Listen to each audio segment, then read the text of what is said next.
Welcome to the Skinny Fitalicious community. My name is Megan. I'm a nutrition practitioner and I blog at Skinny Fitalicious, where you get low-calorie, gluten-free recipes made with real food ingredients. So today I want to talk about why you are here in this community. And it's most likely due to sugar cravings, weight loss issues, or hormone imbalances. And today I want to talk about one thing you can do that is going to help with all of those three things almost immediately. And this is something that I see consistently with people that they're always doing wrong. But this is one thing you can implement right now today to help yourself get on track. So what is that one thing? Eat more protein. The number one thing I see with women, especially middle-aged women and women who are older going into menopause, is they're not eating enough protein. Okay, so you might not be in the gym lifting weights and trying to get buff. The reality is we don't have enough testosterone in our bodies to get super buff like men. Ladies, we can't be scared of protein. We need protein, especially as we age. It helps build our bones and our muscles. And so those are the things that we need as we age to prevent fractures and osteopenia. Protein also helps with hormone production.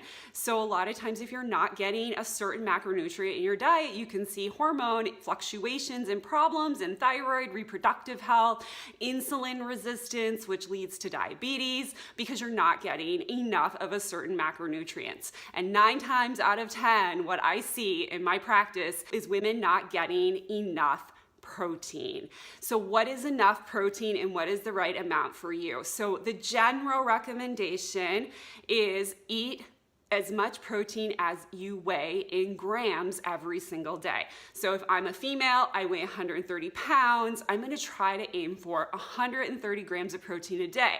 Now, if anybody tells you to go above 200, you better stop and think about who that person is and why are they giving you that advice, because that is way too much protein. As a matter of fact, you should only consume 30 grams of protein every time you sit down and have a meal or a snack. This is super important because your body can only break down 30 grams at a time into amino acids, which are the building blocks for your muscles and your bones. And your body also stores those amino acids for a rainy day, but it can only do so much at a time. So whatever excess that it gets, it converts it into glucose. So it treats that excess as if it were a carbohydrate or a sugar in your diet. So be very careful about the amount that you're getting in each meal or snack.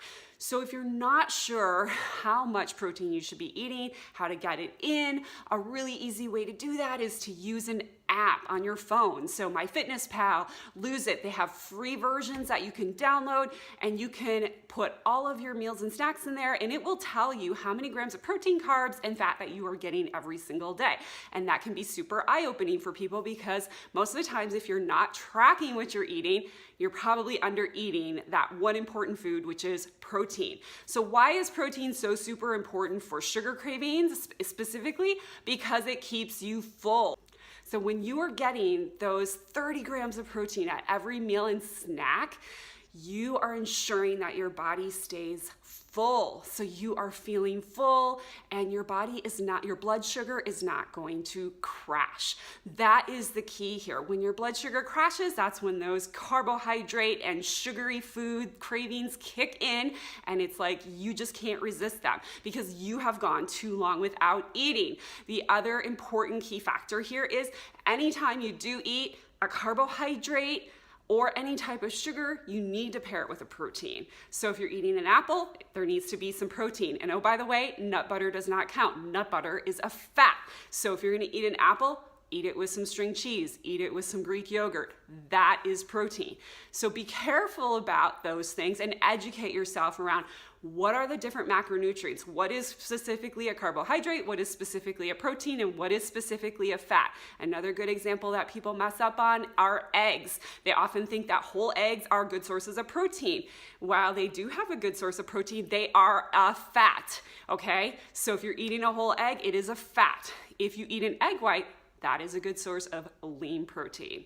So if you're somebody who's been dealing with sugar cravings, hormone imbalances, or weight loss issues, Try increasing that protein, eating as many grams as your ideal body weight per day. So if your ideal body weight is 150 pounds, you need to be eating 150 grams of protein per day. You need to stick with it for a minimum of 2 weeks to start seeing results.